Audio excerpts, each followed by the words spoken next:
Hello, నమస్కారం అండి. Welcome to my YouTube channel. నేను మీ పద్మని మాట్లాడుతున్నాను. ఎలా ఉన్నారు? బాగున్నారా? ఇవాళ నాకు తెలిసిన వాళ్ళ స్టోరీ ఒకటి మీతో చెప్దామని అనుకుంటున్నానండి. మాకు తెలిసిన ఫ్రెండ్స్ ఉన్నారండి. వాళ్ళకి ఒక బాబు, భార్య భర్త బాబుని మాట్లాడిన వాళ్ళు. ఆ బాబు బాగానే చదువుతాడు, కాకపోతే సెకండ్ థర్డ్ ర్యాంకులో వస్తుంటాడండి. కానీ వాళ్ళ నాన్నగారికి ఏంటంటే ఒకే కొడుకు కదా, బాగా చదివించాలని ఒక కోరిక. అలా దాని గురించి డబ్బులు కూడా బాగా సేవ్ చేసి ఆయన ఏం ఖర్చు పెట్టుకోకుండా కొడుకు కోసం చెప్పి దాచిపెడుతూ ఉంటారండి. ఆయనకి ఒక హ్యాబిట్ ఏంటంటే రోజు వాకింగ్ వెళ్తారు ఆయన. వాకింగ్ వెళ్ళేటప్పుడు ఒక ఫ్రెండ్ చెప్తాడు, వాళ్ళ ఫ్రెండ్ కొడుకు ఈ బాబు ఒకే క్లాస్.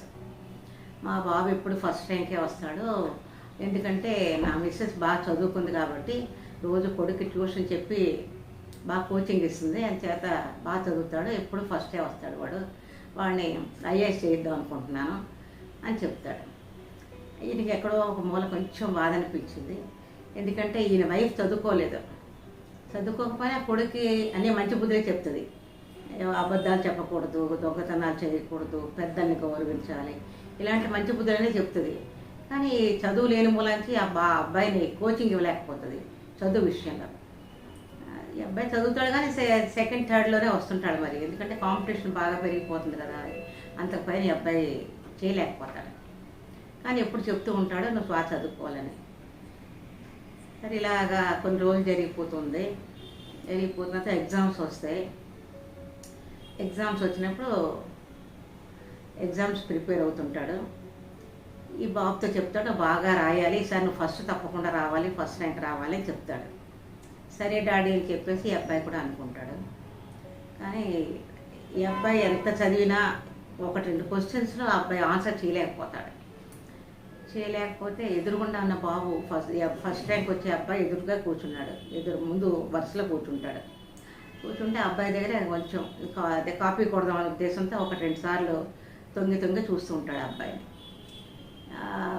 టీచరు అలా చూస్తున్నప్పుడు ఈ అబ్బాయిని చూసింది. ఏం చేస్తున్నావు ఇక్కడ, ఏం జరుగుతుంది అంటే ఏం లేదు మేడం అంటే కంగారు పడిపోతాడు. చూస్తుంది పేపర్, చూస్తే కొన్ని ఖాళీలు అలా వదిలేస్తాడు. అంటే ఈ అబ్బాయి దగ్గర కాపీ కొడితే అది ఫిలప్ చేద్దామనే ఉద్దేశంతో. సరే నువ్వు రా అని చెప్పి హెడ్ మాస్టర్ దగ్గర తీసుకెళ్తారు.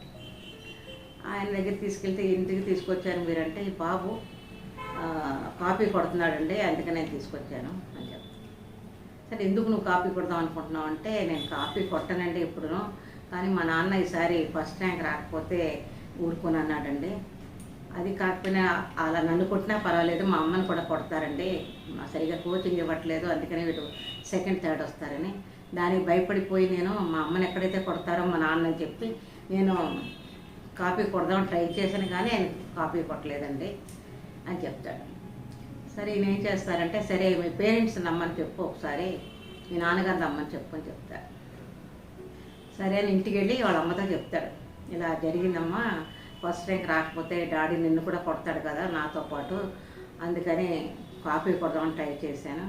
మా టీచర్ చూసి హెడ్ మాస్టర్ గారికి కంప్లైంట్ ఇచ్చింది, డాడీని ఒకసారి అమ్మని చెప్పారమ్మా అని చెప్తాడు. ఈవిడ చాలా భయపడిపోతుంది, ఎందుకంటే చదువు విషయంలో చాలా పర్టికులర్గా ఉంటాడు ఆయన, తప్పనిసరిగా ఫస్ట్ ర్యాంక్ రావాలి కొడుక్కి అని చెప్పేసి.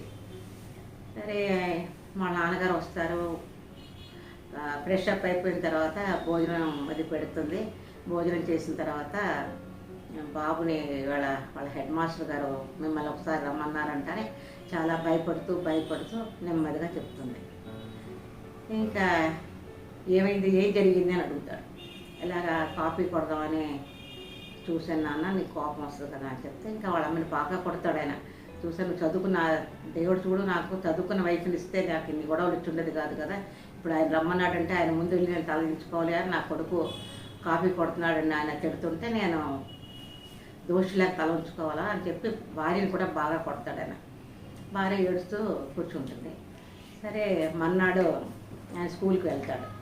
వెళ్ళినప్పుడు హెడ్ మాస్టర్ అంటారు, చూడండి మీకు ఎన్నో కోరికలు ఉండొచ్చు, ఎన్నో అంబిషన్స్, కొడుకు కలెక్టర్ అవ్వాలి, ఇంజనీర్ అవ్వాలి, డాక్టర్ అవ్వాలని మీరు అనుకోవచ్చు, కానీ మీ పిల్లలు ఎంతవరకు చదువుతారో అంతవరకే చదువుతారు. మనం కోరుకున్నట్టు చదవాలని మీరు అనుకోవడం చాలా పెద్ద తప్పండి. అది దానికోసం ఆ అబ్బాయిని హింసించడమే కాదు, వాళ్ళ అమ్మని కూడా మీరు హింసిస్తున్నారు. ఇది చాలా పెద్ద క్రైమ్ కింద అయిపోతుందండి. అలాగా చాలా తప్పు చేస్తున్నారండి, అలా కొట్టకూడదండి అని చెప్తారు.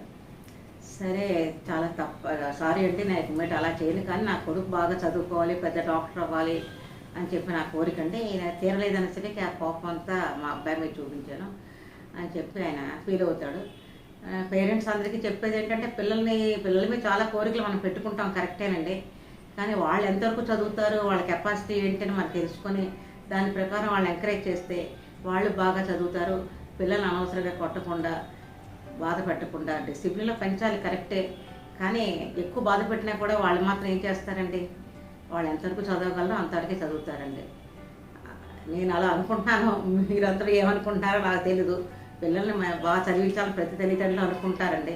కానీ వాళ్ళు ఎంతవరకు చదువుతారో అంతవరకు చదివించి వాళ్ళకి ఏమి ఇష్టమో అది చేస్తే పిల్లలు బాగుంటారు, పేరెంట్స్ కూడా బాగుంటారండి. ఓకే, మీకు కథ నచ్చితే లైక్ చేయండి, షేర్ చేయండి, సబ్స్క్రైబ్ చేయండి.